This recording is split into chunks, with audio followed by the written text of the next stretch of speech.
Hi, everybody. Welcome and welcome back to Kimiko in the Matrix. Kimiko Sumi in the Matrix. Okay. Yes, I did say that with a little list. And you know what? I'm going to talk about that right now.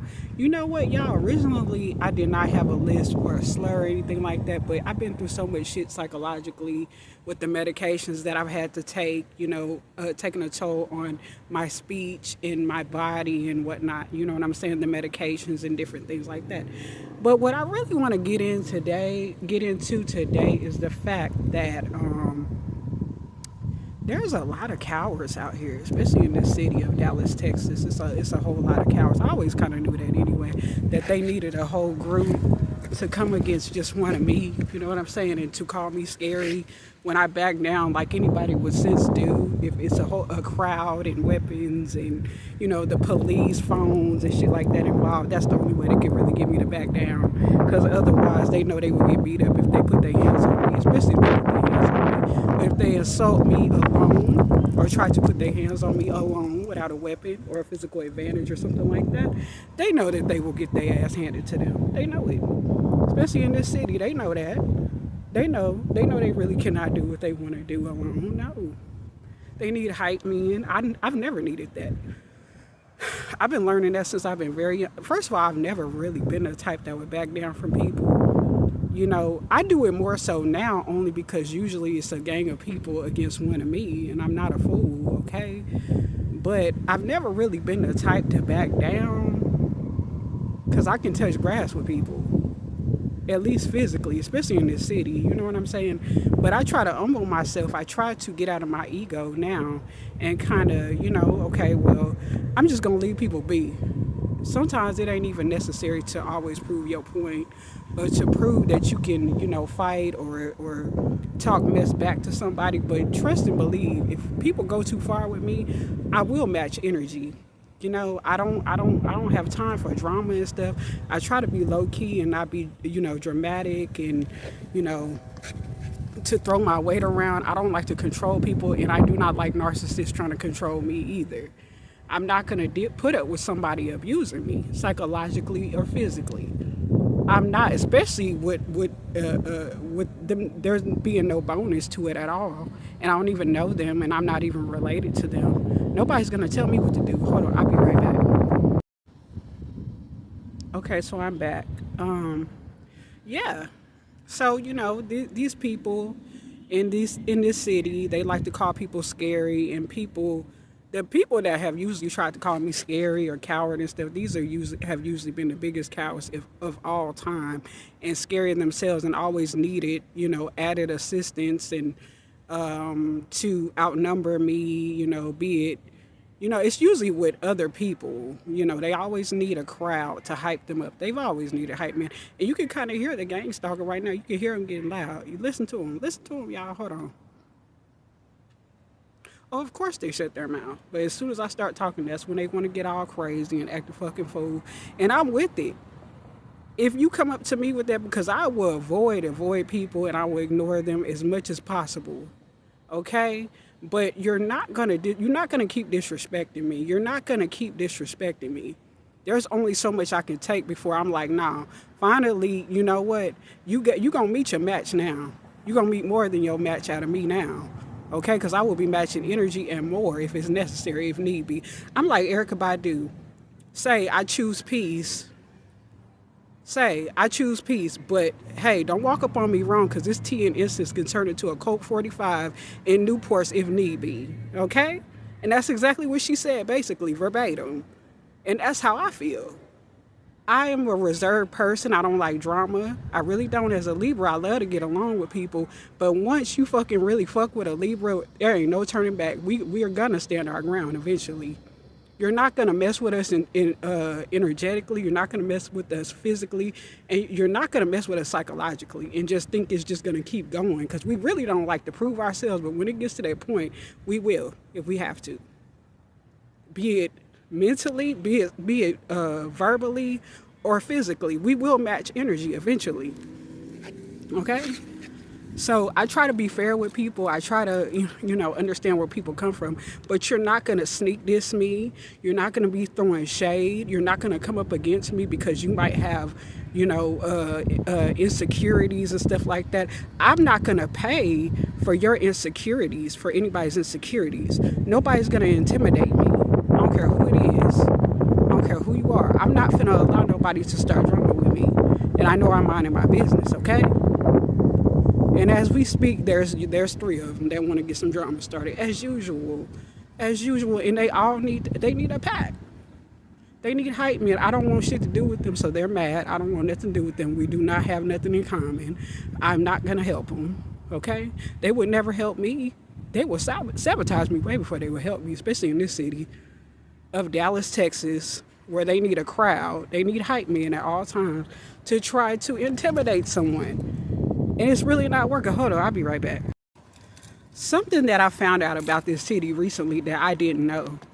At one point, this was one of the major KKK cities, Dallas, Texas. Okay, and it makes a lot of sense. And this is a city, in Texas where this has been the city where the last slaves were free. I'll be right back. Hold on. And y'all, when I get very angry, I start to shake and tremble. So that's why I have to kind of pause a little bit, because it's just overwhelming. These people are mad in this city. Once again, this was like one of the number one top KKK Ku Klux Klan cities, y'all, that I found out. And it makes a lot of sense because it's a lot of racists here. It's a lot of self-racists. It's a lot of ignorance here. There's a lot of crime here. These are some of the most ignorant motherfuckers. Now, I do like Dallas, Texas for the affordability and the fact that they got nice places and it's pretty clean for what it's worth. Like, it's a lot better than LA. I'm not gonna lie. It got the same aspects of LA, but it just doesn't have a beach and palm trees. But it's basically the same way, except for it just gets hot, and then you have the cold months with winter. Instead, you probably get at least 1 or 2 snow days here. But it's pretty hot here. It gets very hot here because it's by the equator. And I really wonder why it's by the equator. I've been questioning that for years. Why is this motherfucking city so close to the equator? But other than that, I don't really mind being here. I just don't fuck with the people here. I really don't fuck with people really like that anyway offline. I don't.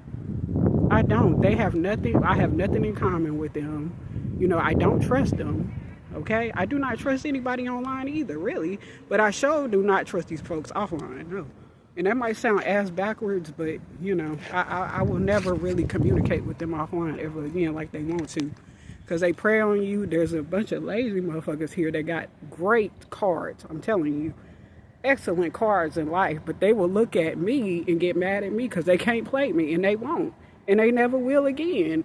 If they did in the past, I guarantee you, because they could never get no money out of me. No way. They might have been able to coerce me into doing certain things. Not that often. It was never really a lot of it. But, I'm talking about, But I've been played in that area, but I've never been, I've never been promiscuous, y'all. I'm gonna be honest, I never have. And like I said, I've been celibate for almost a decade. This month will be almost 8 years since I've actually been with somebody, since I've been 29 years old. Because I cut this shit off at 29. I said, if nobody's gonna give me a committed relationship, then that bullshit gets cut off, because ain't no way I'm going in my 30s with this bullshit. I told myself that at 29, and I could feel them intuitively mad because they can't get over on me. They want to give me unrequited love, and I won't allow it. I won't. I have folded on that bullshit. I have given up on love, romance. I do not want sex. That's just exactly what I don't want. No. Smegs, whatever you want to call it. I don't want it. I don't want it. I want to be completely asexual. Do I still got a little attraction to men now? Yes. But basically, I don't want no goddamn body. Okay? I do not want a woman. Sure don't want them.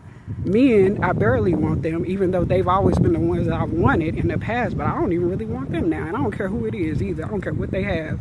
I'm really not interested in these folks. And if I did open up myself to love, I guarantee you would be a man that practices Nichiren Buddhism. Okay? That would be the only time. And I don't care what nobody says, because ain't nobody going to convert me. They can get mad all they want. And I know that my religion must work, because they're so aggressive with trying to convert me, especially more than ever in the last 2 years, it's gotten really aggressive. It must be something going on behind the scenes that is not in my enemy's favor or these folks' favor. Something is going on with them. That's why they're getting overly aggressive with the converting shit that is never going to take place in my life. Buddhism was the first religion. Shakyamuni Buddha was the first person to ever bring about a religion, which is Buddhism. Okay, and I practice Nichiren Buddhism, which is a sect of Buddhism, one of them. Okay, and it is the supreme teaching. It is the supreme, the king of all sutras, which is the Lotus Sutra. And ain't nobody going to convert me because it makes sense for me anyway as Nefertiti. Nobody's going to convert me. And people are mad because they can't play with my mind. They can't get access to me. And I will never. Because I could tell. They don't even have to walk up to me. They don't even have to be that close to me. And I can feel their vibrations. I can feel the negativity. It makes me unsettled. That's why I have anxiety. That's one reason why a lot of people who are targeted have anxiety problems too, because we can pick up on negativity. We know when somebody is around. We understand what their motives are, and they don't like it. Once we're awakened spiritually, they cannot really break through to us. Like evil motherfuckers, they can't really get to us like they want to. A lot of times they can't even get to us emotionally. It takes a lot for us to really react to them, and they hate it. They hate it. That's why they need a whole bunch of other probably demons and evil spirits to tag along with them to try to intimidate us. And they love it when they can get us to be, rattled. They love it. But they always need a pack, especially here in Dallas, Texas.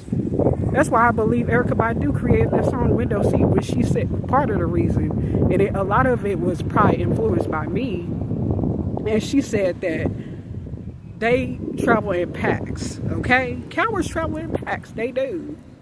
They do. And another thing, too, she was in downtown Dallas when she made that video, Window Seat. I'll never forget. I was a freshman in college, and they were discussing the window seat video in my government class. I didn't really pay attention to it, but I see a lot of the significance now of that video. She had on a purple sweatshirt, and she was in downtown Dallas. And, she had on a wig cap, different things, aspects of what I've been known to do. But it still pertains to a lot of different people, too, that have been, ostracized, targeted, and different things like that. But I noticed that she was in downtown Dallas, and that's where I feel the most freedom outside of my home, is downtown Dallas. I don't think it's ironic. I think the video actually influenced me to really like downtown more, but I do love downtown Dallas. And I used to be intimidated by it. Years ago. That was the thing. If you went downtown, you in Dallas, you were like, whoa, you've been downtown. It used to be a major thing, but it's not really that major to me no more because I'm used to going down there. And I'm kind of rattled right now. I'm not gonna lie. It's this yelling. I can hear this intimidation tactic. I don't know if y'all can hear that in the background, but it's somebody making a very wicked yelling, trying to intimidate me. This is what they do. This is what they know to do. But anyway, I'm gonna go back to the downtown Dallas. I see why she made that video, because I feel more free. I have more freedom. I feel like I have more freedom in downtown Dallas to get around and walk around it with freedom. It seems like it's easier to get through and walk around it. It's very pleasant to me. Now the smells, that's another thing, but usually it's very clean down there and you can get around really well. I've always loved going to the library down there, ever since I've been a teenager, but it still was a big thing back then for me to go in downtown Dallas. But I used to go there every day. Even though I was in college, I would still go to the library in downtown Dallas. Even if I did go to the library in my college, I would still go to the library in downtown Dallas. Because it was fun, and I could, I felt like I was alive when I would go down there. It still do, kind of, to this day. Even though I feel alive, period, I feel alive, okay? I'm not trying to, prove that I have a life or whatever, but, if people think that that's okay. If you don't, that's all right too, because I'm usually by myself, but, and I do like to come online and post for people who are actually real, potentially, because I can reach a more massive audience, a more expanded audience, you know what I'm saying? I can reach more people online, so it's got to be other real people that watch me, okay? But these people online, I do not connect with them. I don't trust them. I do not think they're real. I think they got a bunch of hidden motives and games that they see. I can feel it. They want to offer me unrequited love, and it's not gonna work. And I do not even really want a Southern guy, y'all. I really don't. That's another thing. I don't really want anybody from the South, but that's just me. Okay, that's just me. Especially from around where I'm at. And plus, Dallas, y'all, got a lot of folks that got something going through their sexual health. I'm just gonna say they got something going on with their sexual health. And I'm not trying to put my health at risk. I'm not finna do it because I'm a very healthy person, actually, although I have anemia, which is stress induced, okay, from these motherfuckers in this city. The cortisol and all the visceral fat around my stomach has been really caused by these demons here, and I do not like them. But it really is, it's really just anemia is probably a sign of me giving birth as Nefertiti, because it was bound to happen after 7 babies, okay? And then, the visceral fat around my stomach is protruding belly in Egypt, which is a sign of prosperity and wealth. And it's also a sign of me being fertile in how many, offspring I had as Nefertiti. So even though it's my karma in this lifetime, it's karmic. It represents a lot of stuff. My visceral fat, my anemia, my mental health, the different lifetimes I've lived, the excessive things that I've learned from lifetimes is probably why I'm so goddamn crazy now. And the different things and y'all, they are over here doing this stinky, nasty drug. I'm telling you, they doing this funky, nasty shit. So I'm going to go ahead and get off this video. But if you like my video, please like, comment, subscribe, share my video, hit the notification bell if you like. And I will see y'all in another video on my lotus flowers. And for my upcoming lotus flowers, welcome to my channel. And I will see you in another one. Peace. I'm out. Bye-bye.